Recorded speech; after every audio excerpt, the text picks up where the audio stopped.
You're listening to Mr. Thursday Night. Now here's Brett Gombita.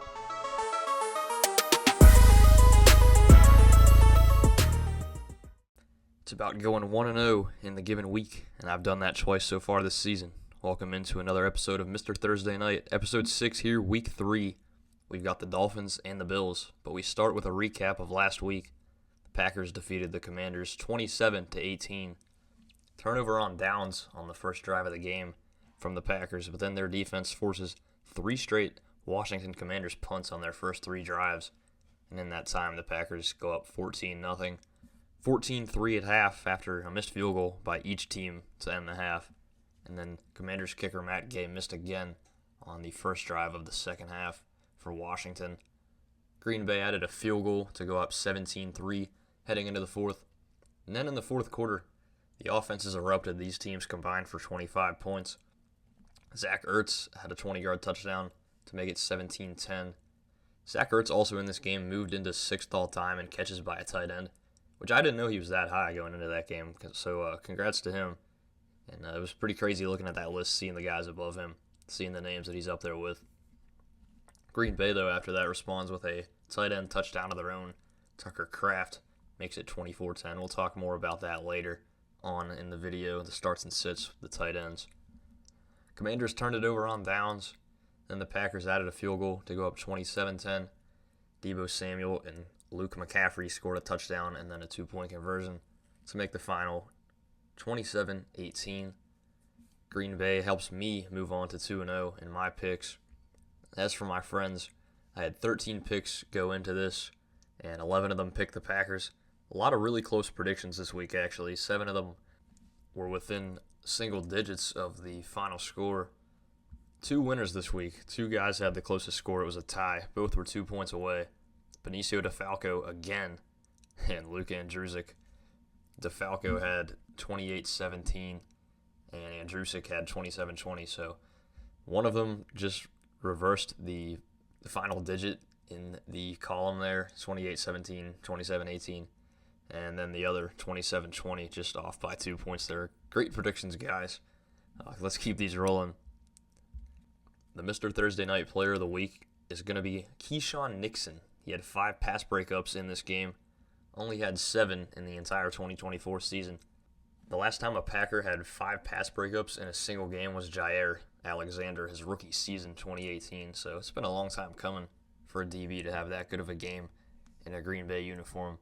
In one of those pass breakups, a key 4th down late in the game, Keyshawn was guarding Jalen Lane, jarred that ball out of there, gave Green Bay the ball back. And Jaden Daniels struggled big time in this game. Keyshawn Nixon made it hard on him. 2 straight weeks with a defensive player, winning the Mr. Thursday Night Player of the Week award. Jahad Campbell last week, Keyshawn Nixon this week. We'll see who gets it this week. Dolphins, Bills. But first, we look at last week's starts and sits, starting with Jordan Love at the quarterback position. I did say to start him, and yes, he delivered, beat his projection by 4 points there. Jared Goff on the bench, not so much. Quarterbacks against the Bears this season, they've been great. I did not think that Ben Johnson would be that inept at stopping Jared Goff. 43 fantasy points for Goff. Lions as a team put up over 50. Running back said to start Kyron Williams. He did not deliver. He had the same number of yards he had in week 1 as he did in week 2. No touchdown, though, in week 2. That hurts his overall score. Austin Eckler on the bench. That one was correct. Prayers up for Eckler, too. He's out for the year. Hope that's not a career ender. Hope to see him back on the field. Matthew Golden was my wide receiver start. 2 potential touchdowns in this game. Just Jordan Love missed on them, and that obviously leaves Golden below his projection. Didn't touch the ball much after that. George Pickens, I said to bench him. I was incorrect here. It looked like he'd fall under his projection until some late game events occurred. How about that game? 40-37 final. Wild ending. Brandon Aubrey able to deliver. George Pickens scores the touchdown to make it interesting there late. Tyler Warren at tight end. I said to start him. He delivered. He had less catches than he did in week 1, but he still got to that projection, and that's what matters for me here. And then Tucker Kraft. So last week I said that both tight ends, they scored in week 1. they're probably not going to score in week 2. Well, both of them scored touchdowns in week 2, and if you're a tight end and you score a touchdown, that's probably going to put you over your projection, and that's what it did to both these guys. So I would have been wrong either way if I picked Ertz or Kraft. 4 for 8 this week, 50%, 1 for 2 hit rate. Overall on the season, 7 for 16, 44%. Let's get that up a little bit, hopefully, here this week. And we'll start off with Dak Prescott. He is my QB start this week. He led the comeback last week against the Giants. And QBs this season, as we mentioned, have torched the Bears so far this year. My QB sit, not that anyone was contemplating starting him unless you're in like a 32-man league. Tua Tagovailoa. He's been turning the ball over too much this season. You shouldn't even be considering starting him, though. The running back start of the week, James Cook, the running back 1, should get ample opportunity tonight to touch the ball. We'll see if he delivers. My running back sit, he might be due for a breakout game. I think that waits one more week, though. It's Ashton Genty at the Commanders. Wide receiver start, I'm saying Khalil Shakir has a bounce-back game here tonight. Only 1 catch last week. That was a funky game for all parties involved on the Bills' offense. I'm saying they get back to it this week. Wide receiver sit, DK Metcalf at the Patriots. Hasn't had a lot of volume so far this season. Had a couple targets last week that he could have hauled in, that he didn't.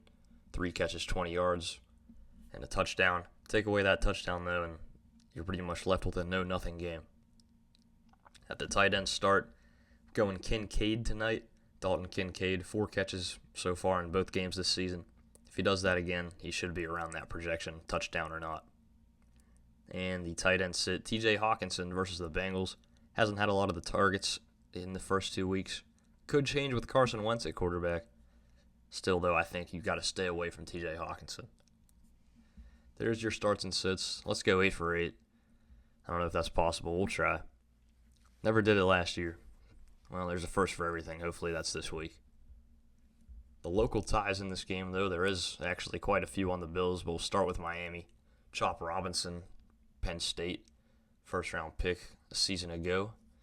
And Minkah Fitzpatrick, he's back down there in Miami after some time in Pittsburgh, as well as another former Steelers DB in Artie Burns. Buffalo, they have a couple of guys in the secondary that played in the Whippeal and also played at Pitt, in DeMar Hamlin and Dane Jackson. Quite a few Penn State connections as well in Daquan Jones, Connor McGovern, and Jalen Kimber. And then some former Steelers, Mitch Trubisky, Cameron Johnston, the punter who they just picked up not too long ago, and Kendrick Green on the practice squad. Pretty crazy to see all these local guys in this game after some other teams this year where it's like I'm searching for them and I can't find any sort of local connection. So the Bills just like to employ a lot of guys with former experience in Western Pennsylvania, I guess. Looking at both these teams' seasons so far, the Miami Dolphins 0-2 to this point. A loss versus the Colts in Week 1, 33-8. They were down 30-0 at some point in this game before they finally got that touchdown on the board late. And then last week, a 33-27 loss to the New England Patriots. This was a back-and-forth game. Miami did take the lead in the fourth quarter, but it only lasted 12 seconds because after their punt return touchdown, New England took the next kickoff back for a touchdown. They traded return touchdowns. New England never looked back after that. Buffalo 2-0 on the year. Week 1 win versus the Ravens in what was really the game of the year to this point, although Giants-Cowboys has to be close too. But the Bills-Ravens game, the Bills score 16 points in the final 4 minutes to win the game. And then last week against the New York Jets, a 30-10 win. They held Justin Fields in check in this game. Tyrod Taylor comes in late for the Jets after Fields leaves, throws the only touchdown. Buffalo was up 20-0 at one point as well. Guess we'll take it to our stats and our pick now. Looking at the injuries for both teams, Ifeatu Melifonwu is out for Miami. Chop Robinson questionable. Ed Oliver, Matt Milano are out for the Bills. Cam Lewis and Teron Johnson, a couple guys back there in the secondary, are questionable. It's back-to-back divisional tests for both teams. As we mentioned, Miami played host to New England last week. The Bills were up in New York. You don't typically see spreads that high for games in the NFL, but Buffalo in this game is favored by 11.5 points. The over-under at 48.5. Looking at the most recent matchups between these teams last year, Week 2 Thursday Night Football, the Bills won the game 31-10. I actually picked Miami in this game. Didn't go too well for me. Started the year 1-1. 2-0 so far this year for me. Hopefully improving to 3-0 tonight. Stay tuned here. We'll make the pick here in a few seconds. And then the most recent matchup, a 30-27 win for the Bills late last year. Looking at the matchup history all time, the Bills have won 6 in a row and won 13 of the last 14 against the Miami Dolphins. That's impressive right there. These guys play each other twice a year, and Buffalo's coming out on top almost every single time. In fact, Josh Allen has a 12-2 record against the Miami Dolphins. Tua, on the other hand, 1-8 versus the Buffalo Bills. That one win was Week 3, 2022. The Thursday night team that has hosted the game, so the home team, has been victorious both times so far this year. And I think that stays true tonight. I'm taking the Buffalo Bills 27-13 over the Miami Dolphins in this one. I mean, plain and simple, Buffalo's the better football team. Hopefully the short week won't mess with Josh Allen, who was actually a little bit banged up last week. Had to take a few plays off for Mitchell Trubisky to come in. But I think Buffalo is going to control the ball in this one and walk out of there with a win. So thank you for listening. Episode 3 of the regular season, episode 6 overall. We'll be back next week as Seattle heads to Arizona, and hopefully I'm heading in there 3-0. This has been Brett Gombita, and I'll see you guys next time.